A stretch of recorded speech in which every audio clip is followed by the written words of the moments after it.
fête des Juifs et Jésus monta à Jérusalem. Or à Jérusalem, près de la porte des brebis, il y a une piscine qui s'appelle en hébreu Bethesda et qui a 5 portiques.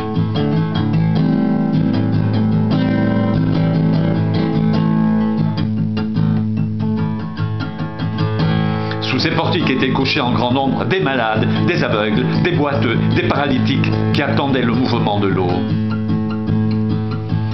Car un ange descendait de temps en temps dans la piscine et agitait l'eau, et celui qui y descendait le premier, après que l'eau avait été agitée, était guéri, quelle que soit sa maladie.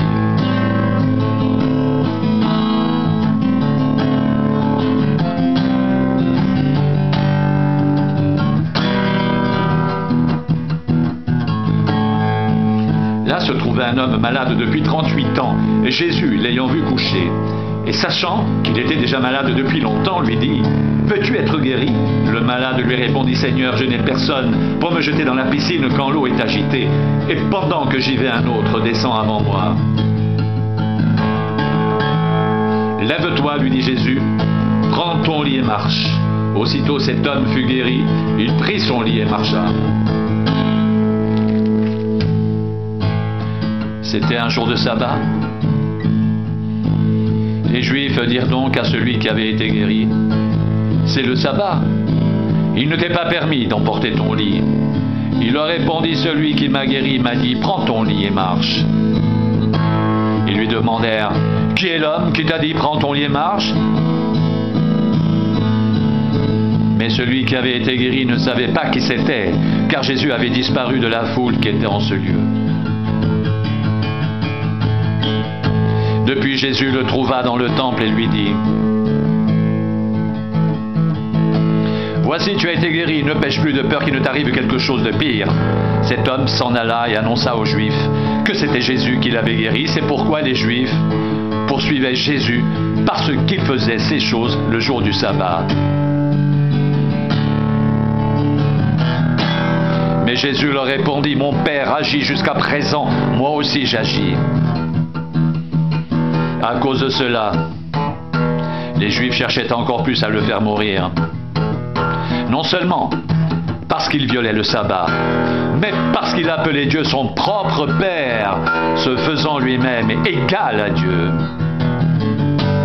Jésus reprit donc la parole et leur dit, « En vérité, je vous le dis, le Fils ne peut rien faire de lui-même, il ne fait que ce qu'il voit faire au Père. Et tout ce que le Père fait, le Fils aussi le fait pareillement, car le Père aime le Fils et lui montre tout ce qu'il fait. Et il lui montrera des œuvres plus grandes que celles-ci, afin que vous soyez dans l'étonnement. Car comme le Père ressuscite les morts et donne la vie, ainsi le Fils donne la vie à qui il veut. Le Père ne juge personne, mais il a remis tout jugement au Fils, afin que tous honorent le Fils comme ils honorent le Père.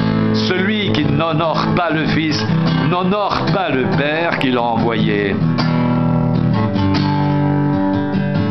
En vérité, je vous le dis, celui qui écoute ma parole et qui croit à celui qui m'a envoyé à la vie éternelle, et il ne vient point en jugement, mais il est passé de la mort à la vie.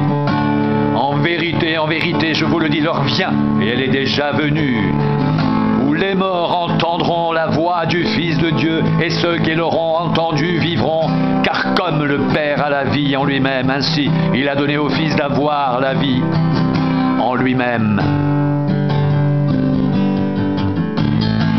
Et il lui a donné le pouvoir de juger, parce qu'il est Fils de l'homme. Ne vous étonnez pas de cela. Car l'heure vient où tous ceux qui sont dans les sépulcres entendront sa voix et en sortiront. Ceux qui auront fait le bien ressusciteront pour la vie, mais ceux qui auront fait le mal ressusciteront pour le jugement.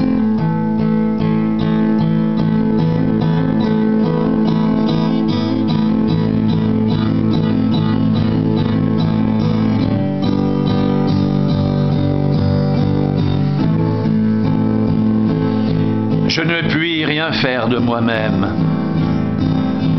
D'après ce que j'entends, je juge, et mon jugement est juste, parce que je ne cherche pas ma volonté, mais la volonté de celui qui m'a envoyé.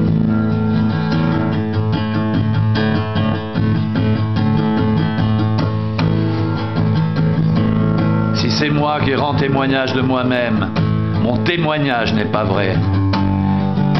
Il y en a un autre qui rend témoignage de moi et je sais que le témoignage qu'il rend de moi est vrai.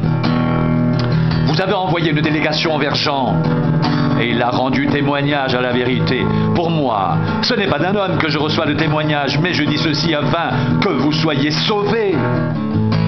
Jean était la lampe qui brûle et qui luit. Et vous avez voulu vous réjouir une heure à sa lumière. Moi, j'ai un témoignage plus grand que celui de Jean. Car les œuvres que le Père m'a donné d'accomplir, ces œuvres mêmes que je fais, témoignent de moi que c'est le Père qui m'a envoyé. Et le Père qui m'a envoyé a rendu lui-même témoignage de moi. Vous n'avez jamais entendu sa voix. Vous n'avez point vu sa face. Et sa parole ne demeure point en vous, parce que vous ne croyez pas celui qui l'a envoyé.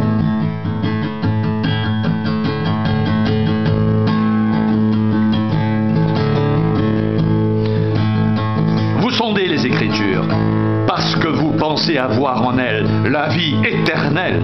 Ce sont elles qui rendent témoignage de moi. Et vous ne voulez pas venir à moi pour avoir la vie.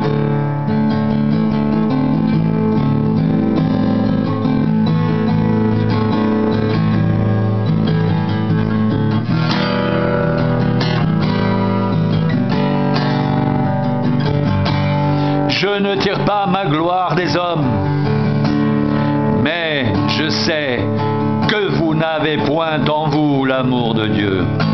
Je suis venu au nom de mon Père et vous ne me recevez pas. Si un autre vient en son propre nom, vous le recevrez. Comment pouvez-vous croire? Vous qui tirez votre gloire les uns des autres.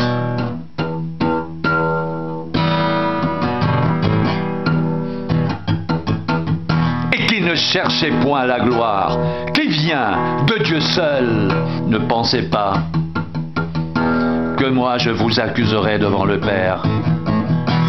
Celui qui vous accuse, c'est Moïse, en qui vous avez mis votre espérance.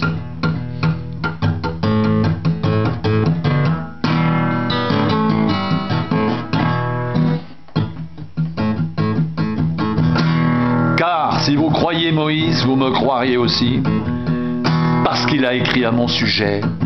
Mais si vous ne croyez pas à ses écrits, comment croirez-vous à mes paroles ?